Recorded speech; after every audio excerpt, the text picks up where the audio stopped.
Hello guys, আজি মই তোমালোকৰ কাৰণে লৈ আহিছোঁ এটা IPLৰ কাৰণে স্পেচিয়েল বেটিং প্লেটফৰ্ম।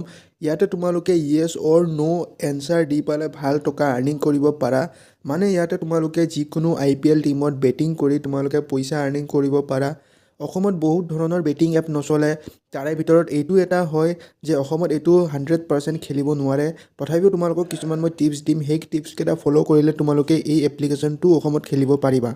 মই দিয়া লিংকৰ পৰা এই এপ্লিকেশ্যনটো ডাউনলোড কৰি ল'বা। ডাউনলোড কৰাৰ পাছত তোমালোকৰ এনেকুৱা এটা ইণ্টাৰফেচ দেখিবলৈ পাবা। এতিয়া তোমালোকে কি কৰিব লাগিব, ইয়াতে প্ৰথমতে তোমালোকে একাউণ্টটো বনাব লাগিব। একাউণ্ট বনোৱাৰ আগতে তোমালোকক মই কৈ দিছোঁ তোমালোকে কেনেকৈ বেটিং কৰিব লাগে। তোমালোকে ফাৰ্ষ্ট মেচখন চোৱা, এইখন মুম্বাই ভাৰ্চেছ বেংগলোৰৰ এটা মেচ আছে। ইয়াতে তোমালোকৰ কুৱেশ্যন সুধিছে yes or no কোনটো টিম জিকিব।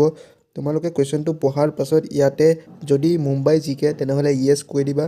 মই তোমালোকক দেখাই আছোঁ, এনেকৈ তোমালোকে ইয়াতে বেটিং কৰিব পাৰা। yes কৰাৰ পাছত তোমালোকে যিমানেই খেলিব বিচাৰা তিমান টকা দি পালে চুৱাইপ কৰি দিবা। তোমালোকৰ স্ক্ৰীনৰ সন্মুখতে মোৰ মেচখন লাগি গ'ল, মানে মই মুম্বাইৰ ওপৰত বেট লগাইছোঁ। এই এপ্লিকেশ্যনটোত তোমালোকে প্ৰথমে পইচা ডিপ'জিট কৰিব লাগিব। তোমালোকে স্ক্ৰীনত চাব পাৰিছা। ডিপ'জিট কৰিবলৈ এড মানিত যাবা। এড মানিত গৈ তোমালোকে যিমান টকা ডিপ'জিট কৰিব বিচাৰা তাত গৈ পেলাই তোমালোকে এড কৰি দিবা। তাৰপাছত তোমালোকৰ UPI যিকোনো UPI আইডিৰে পে'টিএম, ফোনপে', গুগল পে'ৰ পৰা তোমালোকে ইয়াতে পইচাটো ডিপ'জিট কৰি ল'ব পাৰা। একদম ইজি আৰু বেষ্ট বেটিং প্লেটফৰ্ম হয়। এতিয়া তোমালোকে একাউণ্টটো ভেৰিফাইড কেনেকৈ কৰিবা। একাউণ্ট ভেৰিফাইড কৰিবলৈ তোমালোকে প্ৰথমে মোবাইল নম্বৰ ভেৰিফাইড কৰিবা।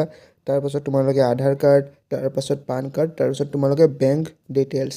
এতিয়া তোমালোকক যেতিয়াই ইয়াতে লোকেশ্যনৰ কথা সুধিব, তোমালোকে আধাৰ কাৰ্ড দিওঁতে, পান কাৰ্ড দিওঁতে বা বেংক একাউণ্ট দিওঁতে, তেতিয়া তোমালোকে কেতিয়াও আছামৰ এড্ৰেছটো নিদিবা। তোমালোকে স্ক্ৰীনত দেখিব পাৰিছা মই অসমৰ হয়, কিন্তু মই ইয়াতে IFSC কোডটো ঝাৰখণ্ডৰ দিয়া আছে।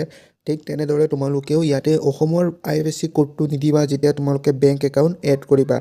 তোমালোকৰো বেংক একাউণ্ট 2-3 বাৰ ৰিজেক্ট হ'ব পাৰে, তোমালোকে ট্ৰাই কৰি থাকিবা। কাৰণ মোৰ নিজেই এই এপ্লিকেশ্যনটো বেংক একাউণ্ট এড কৰোঁতে 2বাৰ ৰিজেকশ্যন হৈছিল, তাৰ পাছত ঠিক হৈ গৈছে। তোমালোকৰো যদি ৰিজেকশ্যন হয় তোমালোকে আকৌ ট্ৰাই কৰিবা। তোমালোকে ষ্টেট চেঞ্জ কৰিবা, IFSC কোড চেঞ্জ কৰিবা। এইটোৱে আছিল ভিডিঅ'। তোমালোকে এই এপ্লিকেশ্যনৰ লিংকটো মোৰ চেনেলৰ ডেছক্ৰিপশ্যনত নাইবা কমেণ্ট বক্সত পাই যাবা। তাৰ পৰা ডাউনলোড কৰিলে তোমালোকে 100 টকা এটা ৰিৱাৰ্ড পাবা।